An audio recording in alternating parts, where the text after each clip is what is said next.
नमस्कार विद्यार्थी मित्रांनो, या ठिकाणी बघा यूट्यूब चॅनलमध्ये आपलं स्वागत आहे. Education with Vijay sir.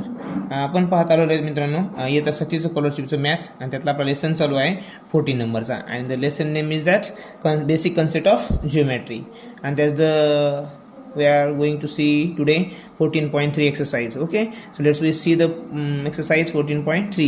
The question is that the first question is that in the above figure what is the intersection of line RT and ray QT? Look at here. Here RT, this is the line RT, and we know that what is meant by line. We can extend that line to both sides,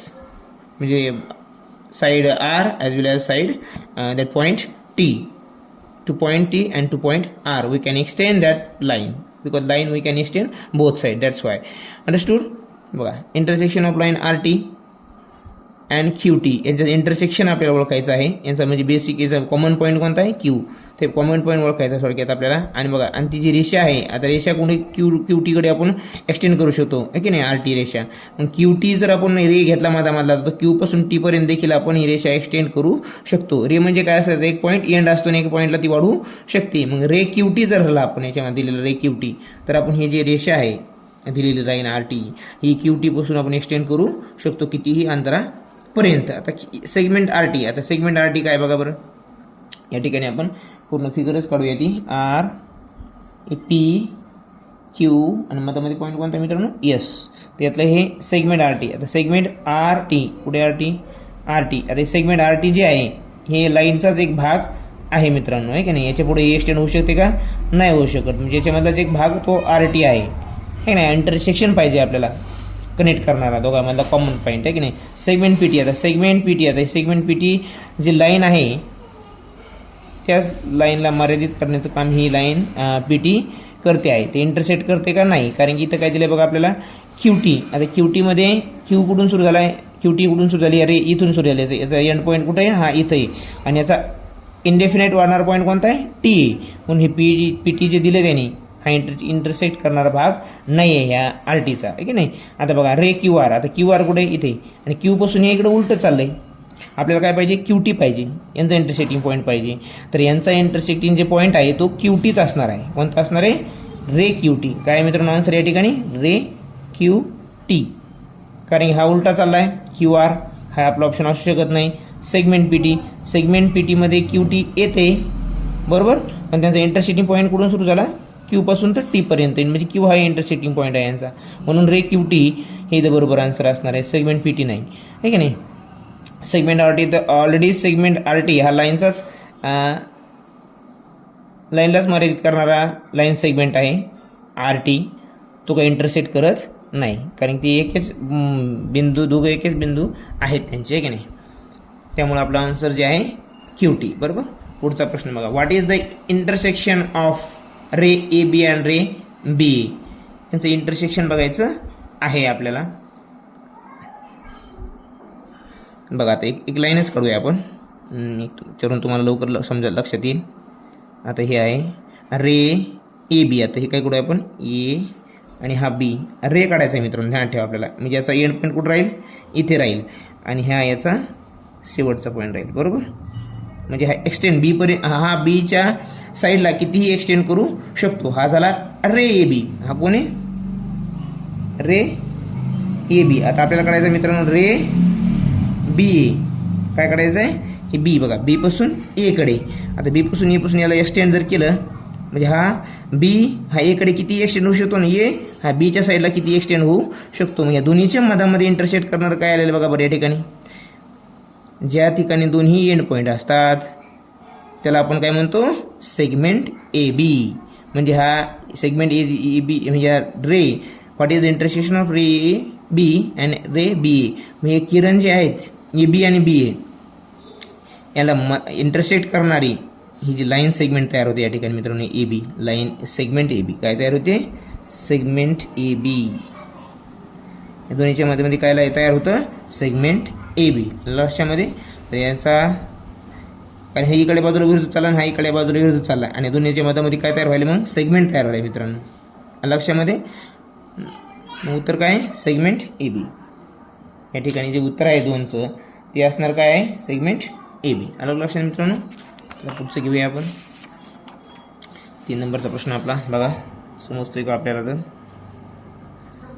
no 3 of the points A B C D E are co-linear, so how many line segment can you draw joining any two of the given points. बघा या ठिकाणी हे collinear point आहेत का नाही non collinear points आहेत कारण no the 3 points of the ABCD are collinear आहे की नाही कोणते 3 पॉईंट असेही नाहीत आहे की नाही मग आता इथं आपण काढू शकतो हे 5 पॉईंट धरा असेल आपल्या म्हणा इथे काही गरज नाही आकृती काढण्याची त्याचं सूत्र आहे एक ते फॉर्म्युलानुसार आपला आन्सर काढायचं मित्रांनो पण तरीही एक समजण्यासाठी आता हे जे पॉईंट आहेत एकमेकाला जर असे जोडले आपण बरोबर ते काय म्हणते how many line segment can you draw joining any two of the given points तर हे जोडल्यानंतर किती हे तयार होऊ शकतात काय आता हे याला जोडू शकतो आपण जेवढे पॉसिबल तेवढे जोडू शकतो याचा फॉर्म्युला काय आहे बघा नंबर ऑफ पॉईंट्स जे असतील ते मग किती नंबर ऑफ पॉईंट्स आहेत 5 पुढं कंसामध्ये ब्रॅकेटमध्ये काय 5 + 1 अपॉन 2 मग काय होईल मित्रांनो 5 × 6 अपॉन 2 2 1 2 2 3 6 5 3 15 हे इतकी जे पॉईंट आहेत किती 15 मग आपण 15 पॉईंट ड्रॉ करू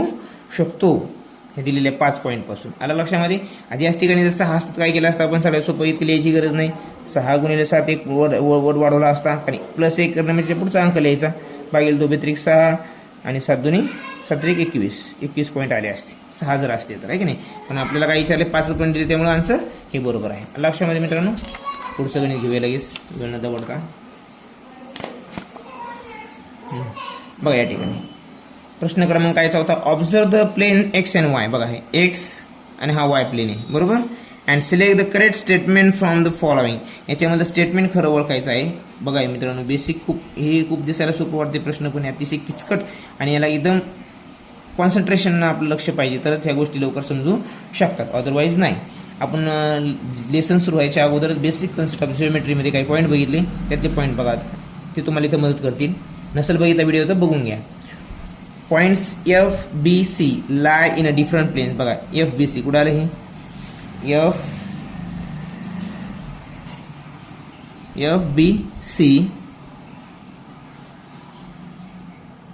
FBC कुठे हां FBC lie in a different planes बघा आता हा जो आहे एकच प्लेन आहे मित्रांनो हे जो आहे ना दिसतो एक्स प्लेन हे एक्स प्लेनमध्येच तिन्ही पॉईंट्स आहेत मग हे जे म्हणतंय points FBC lie in a different planes ते बरोबर आहे का नाही चूक आहे आपल्याला करेक्ट स्टेटमेंट ओळखायचं आहे मी ऑलरेडी चूक आहे त्यामुळे हे आपला आन्सर असणार आहे का नाही आणि आपल्याला करेक्ट ओळखायचं सांगितलं हे चुकीची माहिती दिली कारण एकाच प्लेनमध्ये तिन्ही पण आहेत वेगळे नाहीत बरं intersection of the planes is a ray बघा इंटरसेक्शन ऑफ अ प्लेन्स आता ही लाईन खूप महत्त्वाची आहे मित्रांनो आता intersection of planes is a ray आता हे बघा हे जे आहे ना मित्रांनो हे जे प्लेन्स दिलेत दोन आपल्याला वाय आणि हा एक्स बरोबर आता हे दोन्हीला कनेक्ट करणारं हे जे तुम्हाला दिसतंय मित्रांनो हे रे का नाही हे रे का नाही आहे मित्रांनो ही चुकीची माहिती आहे intersection of the two planes is always line segment हे जे ना इथं मर्यादित होतं मित्रांनो हे मर्यादित याला एक्सटेंड करता येतं का नाही हे दिसायला दोन्ही बाजूला याला दिसतात पण इथं हे जे पॅक झालेलं आहे हे लिमिटेड बिंदूनं पॅक झालेलं आहे आणि दोन जर लाईन सेगमेंट असेल तर ते एक्सटेंड करू शकत नाही आपण मग या ठिकाणी काय हे देखील चुकीचं आहे मित्रांनो आपल्याला चुकीचं नाही बरोबर पाहिजे हां द्या आठवा AG आर को प्लॅनर पॉईंट बघा AG कुठे AG आणि E या ठिकाणी दिले मित्रांनो हे ते म्हणते को प्लॅनर पॉईंट्स आहेत आता को प्लॅनर म्हणजे काय तुम्हाला माहिती आहे मित्रांनो हे दोन तीनही एकाच प्लेनमध्ये येणारे आहेत ते बरोबर त्यामुळे त्यांना आपण को प्लॅनर पॉईंट्स म्हणू शकतो या ठिकाणी आपला आन्सर 3 सापडला आपल्याला पण पर्याय 4चा बी अभ्यास करूया आपण बघा plain X and Y are parallel to each other X and Y is it a parallel to each other no it is not parallel to each other they intersecting to each other through the line segment this we don't give name to their points but we can give P Q like that okay so these two planes does not go parallel to each other they intersect each other understand that's why this is also not a correct answer is only A G are coplanar points because they comes in a same plane okay look at that here A G E in a same plane. So our answer is 3. Okay, अशा करूया आपल्याला हे समजत असावं. आणि basic concept शिकणं खूप गरजेचं आहे मित्रांनो. जिओमेट्रीचे जर तुम्हाला जिओमेट्रीमध्ये जर परफेक्ट व्हायचं असेल तर, नाही तर तुम्हाला परीक्षेमध्ये पुढच्या पुन्हा जेव्हा तुम्ही परीक्षेला बाहेर परीक्षा द्याल कॉम्पिटेटिव्ह एक्झाम, तेव्हा परत भूमितीची तयारी करायची गरज पडू नये. Which is a pair of opposite rays. आता त्याच्यामध्ये ऑपोजिट रेजची तुम्हाला पेअर ओळखायची आहे. बघा, जेव्हा आपण याचं लेसनचं सुरुवातीला बघितलं मित्रांनो, त्यावेळेस आपण ऑपोजिट रे नाही म्हणून आपल्याला एक माहिती असावी म्हणून याची एक्स्ट्रा माहिती सांगितली होती आपण त्या ठिकाणी कसा ओळखायचा. आणि ती बेसिक माहिती जिथं प्रश्न म्हणून विचारली म्हणजे किती सोपे प्रश्न तुम्हाला मार्क मिळू शकतात यावरून आपल्या लक्षात येईल. बघा, which is a pair of opposite rays. आता ऑपोजिट रेज तुम्हाला ओळखायचा. बघा इथं काय दिलं आहे, ray O C. Ray O C, O C कुठे ओ सी, आणि त्यांचा ओरिजिन पॉईंट एक पाहिजे, त्यांचा कॉमन पॉईंट एक आहे, याचं एक कॉमन पॉईंट एक आहे, पण हा जातो एक वेगळ्या दिशेला, म्हणून हे आपला होऊ शकत नाही ऑपोजिट रे. बघा आता रे ओ सी, ओ सी आणि ओ बी मध्ये कॉमन ओ आहे, पण हा जातोय एके बाजूला, हा जातोय खालच्या दिशेला, म्हणजे त्यांची अपोजिट दिशा आहे का नाही, त्यामुळे हे देखील होऊ शकत नाही आपला आन्सर. रे ओ ए, आता ओ ए कुठे, ओ ए आणि ओ डी यांची पण दिशा वेगळी आहे मित्रांनो. कॉमन पॉईंट आहे दोघांमध्ये एक, पण दिशा वेगळी आहे, म्हणजे ही आपला आन्सर नाही. आता या ठिकाणी बघा चौथा आन्सर काय, रे ओ बी, रे ओ बी आणि ओ ए. बघा यांचा कॉमन पॉईंट ओ आहे आणि डायरेक्टली अपोजिट डायरेक्शनला दोन्ही जातात. ह्या हा खाली येतो असा आणि हा वर जातो, बरोबर. म्हणजे आपलं काय अपोजिट रेज कोणते, 4 नंबरचं ऑप्शन आपलं बरोबर आहे या ठिकाणी. लक्षामध्ये पुढचं घेऊया प्रश्न आपण 6 नंबरचा. आशा करतो की आपले समजत असावं. बघा या ठिकाणी, which of the following do not determine a plane. आता याच्यामधलं प्लेन जे आहे ती कोणती आकृती प्लेन डिटरमाइन करू शकत नाही ते आपल्याला ओळखायचं आहे. आपण आता फिगरद्वारे जाऊया, म्हणजे तुम्हाला अधिक चांगल्या प्रकारे समजेल की कोणते जी आकृती आहे ते डिटरमाइन प्लेन तयार करणार नाही. आता या ठिकाणी बघा 1 नंबरचा ऑप्शन घेऊया आपण अगोदर, 3 कोलिनियर पॉईंट्स. बघा आता कोलिनियर म्हणजे काय काय रेषेवर असणार आहे. आता ही रेषा आपण जोडली, बरोबर. तर हे जे आहे, ही जे 3 कोलिनियर पॉईंट्स कधीच प्लेन डिटरमाइन करू शकत नाहीत मित्रांनो. आपला आन्सर तर हेच आहे, पण आपण दुसऱ्या आकृत्या पण वळूया म्हणजे का आपल्याला कळलं. 2 इंटरसेक्टिंग लाईन्स आणि देशांच्या सुरुवातीला दिलेलं आहे मित्रांनो, माहिती तुमच्या पुस्तकात दिलेलं आहे, मी सांगतोय म्हणून नाही, व्यवस्थितमध्ये दिलेलं आहे की कोण वाद आहे. हे 2 इंटरसेक्टिंग लाईन आहे मित्रांनो. हे देखील एक प्लेन तयार करू शकते. ही जे गॅप आहे याला देखील प्लेन म्हटलं जातं, आणि हे देखील एक प्लेन कन्सिडर करू शकतात. प्लेन म्हणजेच काय, एकाच कागदावर एकाच प्रतलामध्ये तुम्ही काढलेले जी आकृती आहे तिला आपण प्लेन म्हणू शकतो किंवा म्हणतो. आलं लक्षामध्ये. 2 इंटरसेक्टिंग लाईन डिटेक्ट करतं, एक प्लेन डिटेक्ट करतं. बरं, तिसरा पर्याय काय आपला, तिसरा पर्याय या ठिकाणी 2 नॉन कोलिनियर रेज. 2 बोलते मला ऑप्शन बरोबर आहे का ते, 2 non collinear rays passing through a point. 2 rays समजा, आहे का नाही, हा एक रेज आणि ते एका पॉईंटला इंटरसेक्ट करता, आहे की नाही, पासिंग थ्रू पॉईंट. आता एका पॉईंटला ते कसे टच करतं, आपण इंटरसेक्टिंग करूया असेही. हे देखील एक काय करू शकतं, प्लेन तयार करू शकतो. याला 2 रेपासून देखील एक प्लेन तयार होतो, म्हणजे एकाच प्रतलातला एकाच कागदावर आपण ड्रॉ केलेला प्लेन तयार करू शकतो या 2 रेपासून पण देखील. अलग लक्षामध्ये 3 नॉन कोलिनियर पॉईंट्स. 4 नंबरची आकृती बघूया आपण. बघा, कोप्लॅनर म्हणजे काय, एकाच प्रतलात एकाच पानावर आपण जे आकृत्या काढतो ते सर्व काय येतात प्लेन आहे, प्लेनमध्ये येतात, समजलं का. आणि जे प्लेनच्या बाहेर काढतो म्हणजे एखाद्या कागद, आता ही समजा कागद आणि दुसऱ्या कागद एखादी आकृती काढली त्याला प्लेन कोप्लॅनर म्हणता येईल का, नाही, ते वेगळे होतात. आलं लक्षामध्ये. आता या ठिकाणी बघू आपण आता कोणती आकृती काय सांगितलं आपल्याला, 3 non collinear points. 3 non collinear म्हणजे एका रेषेत नसणारे असे काढू शकतो आपण. कसे काढू शकतो, हे देखील एक प्लेन डिटरमाइन करतं. आलं लक्षामध्ये.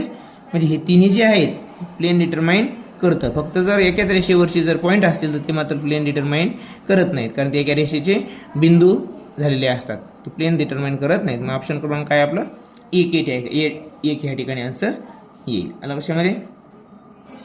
हां, पण 2 पॉईंट जर असतील फक्त, कोणते, आता फक्त 2 पॉईंट असतील तर 2 पॉईंट देखील नॉन कोलिनियर 2 पॉईंट्स. 2 पॉईंट्स म्हणजे ते नॉन कोलिनियर असतात की लिनियर, ते हमेशा लिनियरच असणार आहे की नाही. पण ते देखील प्लेन डिटरमाइन करतं 2 पॉईंट असतील तर, आहे की नाही. आणि 3 जर पॉईंट असतील तर ते ऑलवेज प्लेन डिटरमाइन करतं आपल्याला लक्षामध्ये. पुढचा प्रश्न घेऊया आपण 7 नंबरचा. प्रश्न कसे हिरून फिरून विचारू शकतात, त्यामुळे मित्रांनो डिटेलमध्ये सांगणं आवश्यक आहे, तेव्हाच मुलांना समजू शकतं. कारण प्रश्न कुठल्याही प्रकारचा ते पुढं त्याच्यामध्ये बदल करून विचारू शकतात. ॲज इट इज प्रश्न येईल का, शक्यच नाही. How many of the following groups of points are coplanar. How many of the following groups म्हणजे याच्यामध्ये कोणते जे ग्रुप आहेत, 2 असतील, 3 असतील किंवा 4 असतील, ते को प्लॅनर आहेत, एकाच प्लेनमध्ये तयार होणारे आहेत असं आपल्याला ओळखायचं आहे. ते किती आहेत ते ओळखायचं आपल्याला. 1 आहेत का, 2 आहेत का, 3 आहेत का, 4 पण आहेत ते बघूया आपण. DF तुम्हाला काय सांगितलं त्या रूलनुसार मित्रांनो, प्लेन ओळखायच्या रूलनुसार कोणतेही 2 पॉईंट जर आपण एकमेकाला कनेक्ट केली की त्यापासून आपण एक लेंथ म्हणजे ह्या डी पासून जर आता डी कुठे हा जर इकडे असला आणि एफ कुठे इकडे, तर ह्या दोन्हीला कनेक्ट करून आपण एक लाईन ड्रॉ करू शकतो, म्हणजे एक प्लेन तयार करू शकतो. आला लक्षामध्ये. तर हे जे आहे हे आपला को प्लॅनर पॉईंट आहे DF, का त्यापासून एक लाईन पास होते किंवा एक स्पेशल एक प्लेन तयार झाला पाहिजे मित्रांनो. जर आपण एखाद्या 2 किंवा 4 3 जे काही पॉईंट असतील त्याला जर कनेक्ट करू शकत असून त्यापासून एक प्लेन तयार झाला पाहिजे, फ्लॅट सरफेस तयार झाला पाहिजे, आहे का नाही. जर 3 पॉईंट असतील तर 4 पॉईंट असतील तर, आणि 2 असतील तर लाईन जरी तयार झाली त्याच्यापासून पास होत असेल तर त्याला पण आपण काय म्हणतो, प्लेन म्हणतो. तर यापासून तयार होतं DHG आहे बघा. आता मित्रांनो डी कुठे, इथे डी हा मागच्या साईडचा भाग झाला मित्रांनो, H समोरच्या भागचा आणि खालच्या बॉटमचा भाग झाला, जी पण बॉटम, हे सगळे बॉटमचेच तळाचेच पृष्ठभागाचे पॉईंट आहेत मित्रांनो. DHG. आता हे C जर असता तर ही प्लेन तयार करू शकली असते 100%, बरोबर. म्हणजे ते कसे आकृती तयार झाली मित्रांनो बघा, कोणतेही 4 पॉईंट होऊन जर एक प्लेन तयार होत असेल, एक सपाट आकृती जर प्रतल तयार होत असेल त्याला आपण प्लेन म्हणू शकतो. अशी तयार झाली असते, हे बरोबरच होतं. पण आता हे 3 पॉईंट दिले बघा, डी दिला आहे, जी पण दिला आहे मित्रांनो, जी इकडे सॉरी जी इकडे दिला आहे आणि इथं काय एच दिला आहे, बरोबर. आणि हे जो आहे हा एक, हे जो आहे ए ना वरच्या याचा भाग आहे मित्रांनो, वरच्या पृष्ठभागाचा भाग आहे, समजलं, वरच्या पृष्ठभागाचा भाग आहे. आणि या 4ला जर जोडला आपण तर याच्यापासून एक प्लेन तयार होऊ शकत नाही मित्रांनो. कशी विडी वाकडीची आकृती तयार होईल त्याला, आलं लक्षामध्ये.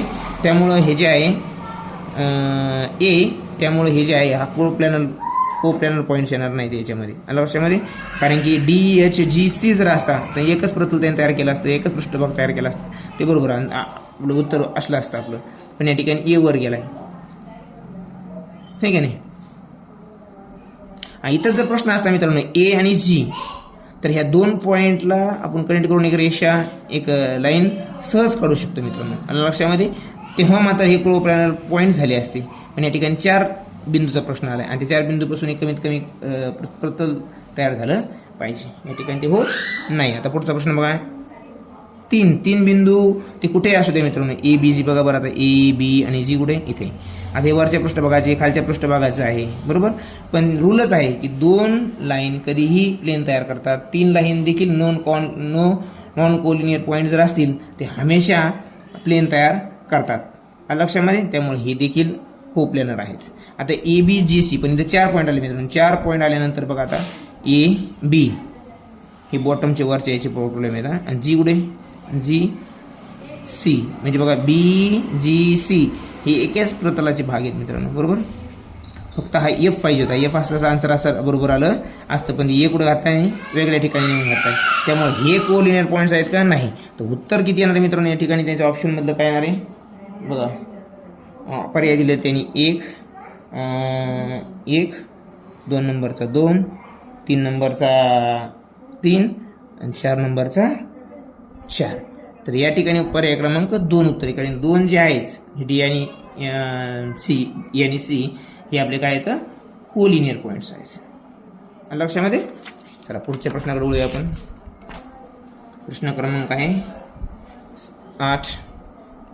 8वा प्रश्न काय सांगतो, on bisecting and angle each part is of measure 30 degree. बघा आता एक अँगलच करूया आपण, कोणती आकृती करू शकतो आपण, कॉम्प्लिमेंटरी दिले त्यामुळे आपण काय करूया, एक राईट अँगल ट्रायंगल करूया, याचा बायसेक्टिंग अँगल करूया. बायसेक्टिंग म्हणजे माहिती मित्रांनो तुम्हाला, आपण लेसनच्या सुरुवातीला जो व्हिडिओ बघितला एक्सरसाइज 14.1चा, त्या अगोदर काही या लेसनची बेसिक माहिती आपण दिली. त्यामध्ये सांगितलेलं तुम्हाला बायसेक्ट म्हणजे काय.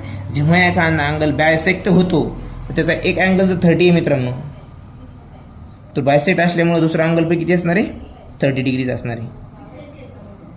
लक्षामध्ये हे तुम्हाला बायसेक्ट करण्यासाठी फक्त एक जस्ट एक्झाम्पल दिले. लक्षामध्ये बायसेक्ट म्हणजे काय, दोन्ही एखादी लाईन जर आपण त्या मिडलच्या कॉमन पॉईंटमधून जर माटली तर ते दोन्ही तयार होणारे जे अँगल असतात ते सेम डिग्रीचे असतात, सेम मापाचे असतात. म्हणून हा 30 असेल त्या अँगलचा बायसेक्ट केलेला अँगल, तर हा पण 30 असणार आहे. म्हणजे मूळ अँगल जो आहे तो बेस अँगल, जो मूळ अँगल आहे बेस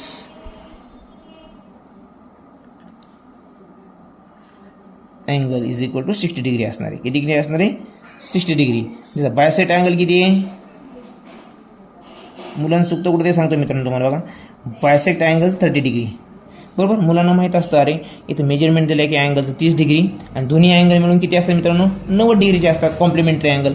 हा कॉम्प्लिमेंटरी अँगलची जी बेरीज असते, सम असते बघा, इथे लिहितो मी म्हटलं सर मी, sum of complementary angle is किती डिग्री मित्रांनो, 90 डिग्री, बरोबर. मग आता एक तर मिळालं तुम्हाला 30, मग या 90 म्हणून 30 गेले खाली उरले 60 उतरले. 60 तर दिलेलंच असतं मुद्दा म्हणून परीक्षा त्या पेपरमध्ये. मग आपलं उत्तर लगेच बरोबर येतं. पेपर लगेच आलं की म्हणतो आउट ऑफ गेला, पण आउट ऑफ नाही. तर काय घोळे बघा मित्रांनो, बायसेक्ट केलेला अँगल 30 आहे तर मूळ अँगल किती आहे, 60 डिग्री. आणि आता तुम्हाला माहीत पाहिजे कॉम्प्लिमेंटरी अँगलची सम किती असते, 90 डिग्री. मग आता मला सांगा 90 डिग्रीमधून बेस अँगल जो आहे मूळ अँगल तो कितीचा आहे, 60चा आहे. सॉरी या ठिकाणी करा, -60 इज इक्वल टू 30 डिग्री. मग त्या बेस अँगलचा जो कॉम्प्लिमेंटरी अँगल आहे तो किती आहे, ओरिजिनल अँगल कोणता आहे, हा 60 डिग्री. हा ओरिजिनल आहे मित्रांनो, काय ओरिजिनल अँगल, बरोबर. आणि हा बायसेक्ट केलेला अँगल आहे. बेस अँगल म्हणजे ओरिजिनल अँगल, आणि हा 30 जो आला आहे त्याचा कॉम्प्लिमेंटरी अँगल इथे लिहूया. मग आपण complementary angle of original angle is equal to 30 degree. लिहिण्यामध्ये मागं पुढे झाले असेल, समजणं गरजेचं आहे.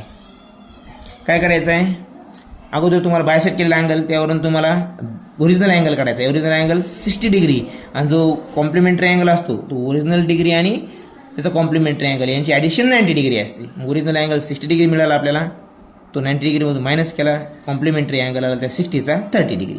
हे आपलं उत्तर आहे. आशा करतो की आपल्याला समजलं असावं मित्रांनो. आणि समजत असेल तर व्हिडिओ लाईक करायला मात्र विसरू नका, कमेंट करा आणि आपल्या मित्राला शेअर देखील करा. पुढचं घ्या मित्रांनो. आता 9 नंबरचा प्रश्न आहे. कारण की ही व्हिडिओ बनवायला तुम्हाला वाटतात तेवढे सोपे, पण यासाठी एडिटिंग, लिहिणे, प्रत्येक प्रश्न लिहून काढायचा असतो मित्रांनो. बघा, at what time will the angle between hour hand and the minute hand be 60 degree. कोणत्या वेळेला मित्रांनो 60 डिग्री अँगल तयार होईल ते म्हणते, ते सांगा. 60 डिग्री. तर मला सांगा मित्रांनो, जेव्हा 1 मिनिट जाते पुढं घड्याळ, pen watch goes 1 minute towards go head, so that time it complete 6 degree angle, बरोबर. आता इथं किती दिलं आहे मित्रांनो, मला सांगा 60 डिग्री दिला आहे. एका मिनिटाला जर 6 डिग्री तयार होत असेल तर 60 डिग्री व्हायला किती मिनिटं लागतील मला सांगा मित्रांनो.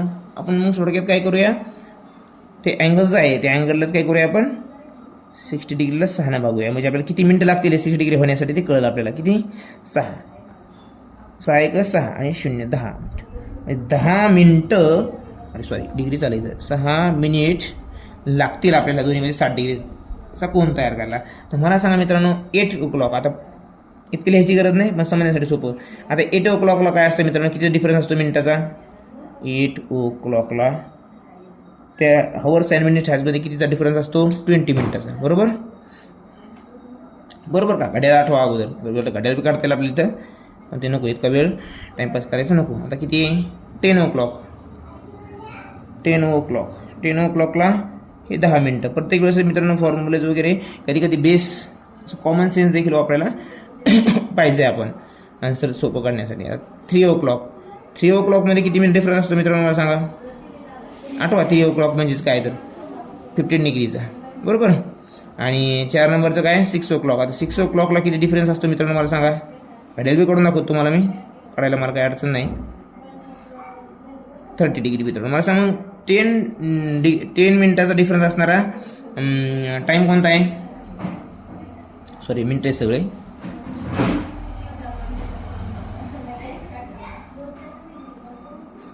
$10 तर आपला आन्सर काय $10. आता बघा तुम्हाला एक मुलांना समजलं असेल बऱ्यापैकी, ज्यांची आठवण काढलेली त्यांना लवकर समजतं. बघा आता हे जे आहे गरज नाही काढण्याची, आपल्याला माहीत असावं सर्वांना. मग $8. आता $8 मला सांग हवर साईन कुठे असणार, इथे असणार आठवर, राईट परफेक्ट आठवर आणि 12वर. हे दोन्हीचे डिफरन्स मधला डिफरन्स किती, 5 1 5 15 5 15 25, त्यावरून आपण ते मिनटं काढले. आला भाषेमध्ये हे आपल्याला समजावून सांगितलं. तर बाकीच तुम्ही तसंच तर्क लावून त्यांची मिनटं इथे लिहू शकता. तर आपला हे डिग्री पूर्ण करण्यासाठी 10 मिनिटाचा वेळ पाहिजे. मग 10 मिनटं कोणत्या जो तुम्हाला क्लॉक दाखवते हे $10 म्हणजे आपला आन्सर 2 नंबरचं बरोबर आहे. लक्षामध्ये असं आन्सर आपल्याला काढायचं जेव्हा त्यानं तुम्हाला किती दरम्यान किती 10 आणि 12च्या दरम्यान किती अँगलचा कोण तयार होईल असं जर नसेल विचारलं, डायरेक्ट फक्त हा डिग्रीचा कोण होण्यासाठी कोणतं वेळ लागेल, तेव्हा ह्या अशाच मेथड थ्रू जायचं मित्रांनो. उत्तर बरोबर 100% येणार. आता पुढचा प्रश्न काय सांगतो आपल्याला, what time will be the angle between the hour hand and the minute at 8:50. बघा टाईम दिला आहे आणि काय विचारलं आहे, डिग्री विचारली. तुम्हाला कोणाचं माप विचारलं, एक सोपा फॉर्म्युला आहे, तुम्हाला मी सांगितलं आहे अगोदर, पुस्तकात तुम्हाला वेगळा दिला आहे पण हा वापरायचा. कधी युनिक फॉर्म्युला आहे मित्रांनो. 60 hours minus 11 minutes अपॉन 2. आता मला सांगा 16 hours, 60 into hours किती मित्रांनो 8, मायनस मिनिट किती येतं 11 into मिनिट किती येतं 15 minutes. पुढं कधी मिनिट लिहायचे मित्रांनो, मिनिटाच्या ठिकाणी मिनिट, इथं हावर्स ठिकाणी हावर्स, आणि ते मल्टिप्लिकेशन दाखवायचं. इथं पण मला प्रश्न पडू शकतो, दिलं यांनी 16 hours म्हणजे मग आता 60 plus hours करायचं आहे का काय करायचं आहे. तिथं कधी पण काही चिन्ह नाही, म्हणजेच मल्टिप्लिकेशन मित्रांनो. आता 6 8 48 म्हणजे 480, 15 150 आणि 15 1 15, 165 येईल मित्रांनो. इथे किती येईल 165/2 is equal to 480 minus 165 I think 315/2. 150 plus 150 म्हणजे 152 300 आणि 7 2 14 7.5. हां म्हणजे काय मित्रांनो आन्सर मग हे 157.5 डिग्री. तुम्ही करून पहा, तुम्हाला आन्सर हेच मिळून जाईल. 4 नंबरचा पर्याय आपला बरोबर आहे. तर आशा करतो मित्रांनो हे तुम्हाला जी एक्सरसाइज आपण बघितली समजली असावी आणि तुम्हाला जर थोडंफार जरी यातून माहिती मिळाली असेल, काही ज्ञान अर्थार्जन करता आलं असेल तर चॅनलला सबस्क्राईब करायला मात्र विसरू नका आणि लाईक पण करा. चल धन्यवाद. भेटूया आपण पुढच्या व्हिडिओमध्ये. पुढचा लेसन जो आहे आपला parallel lines and transversal line, लक्षामध्ये तो देखील अतिशय छान प्रकारे व्हिडिओ आपल्याला एकदा व्हिडिओ पाहिल्यानंतर परत त्या पॅरलल लाईन्स अँड ट्रान्सव्हर्सल लाईनचा अभ्यास करण्याची गरज पडणार नाही, एवढी खात्रीपूर्वक सांगू शकतो. चला तर धन्यवाद.